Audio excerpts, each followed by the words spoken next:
I do think it's charming that my friend from Louisiana remembers iPods. That was nice that you did that.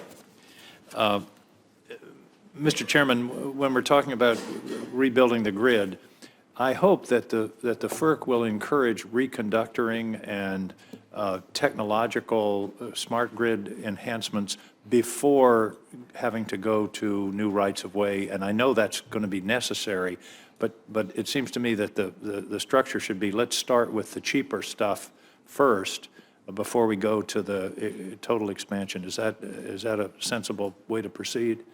Absolutely. Absolutely. Yes, sir. I believe that grid enhancing technologies like advanced reconductoring, dynamic line ratings, ambient adjusted line rating, these are things that are essential to planning for our future. Is there a way that you can enforce that? In other words, can you, if an applicant comes forward with a proposal for a new right-of-way, you can say, no, wait a minute, have you done these other less expensive and less intrusive steps first? We're considering proposals just like the one you mentioned, Senator, in our regional transmission planning proceeding. I absolutely agree this is something that we should discuss, and I'm open to it. I want to move to a question that really isn't strictly a FERC question, but is certainly involved in this area, and that is the interconnection queue at the RTOs.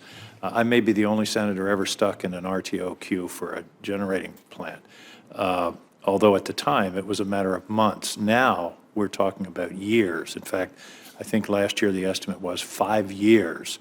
We're all talking about, Mr. Chairman, we're talking about permitting reform and speeding things up. This is a serious bottleneck. How do we address it? To any of you, but I'll start with you, Mr. Chairman.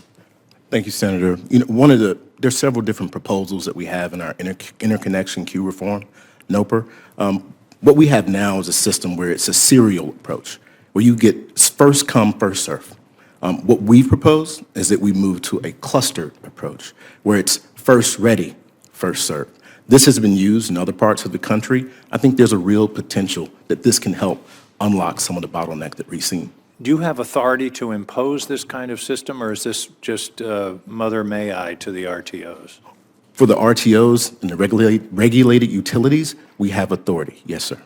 I hope that that's something that will be acknowledged and taken seriously, because, again, we can work very hard here on permitting reform to shorten the term, but if you then have to tack on 5 years at the end because of this interconnection issue, that defeats the whole purpose. We're in a race against time here, and that's incredibly important.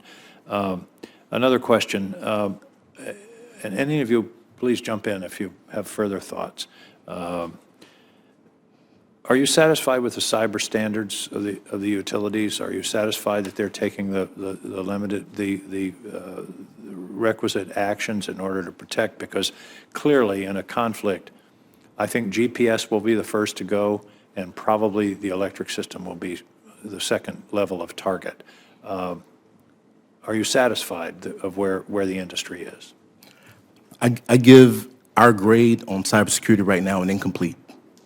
I think we still have work to do. Our cybersecurity standards, they are a floor. They provide, I believe, some of the most best practices. We have a two-pronged approach, just to be clear, when it comes to cybersecurity. We have mandatory reliability standards, and we also work with states. We work with utilities. We have audits. We have tabletop exercises.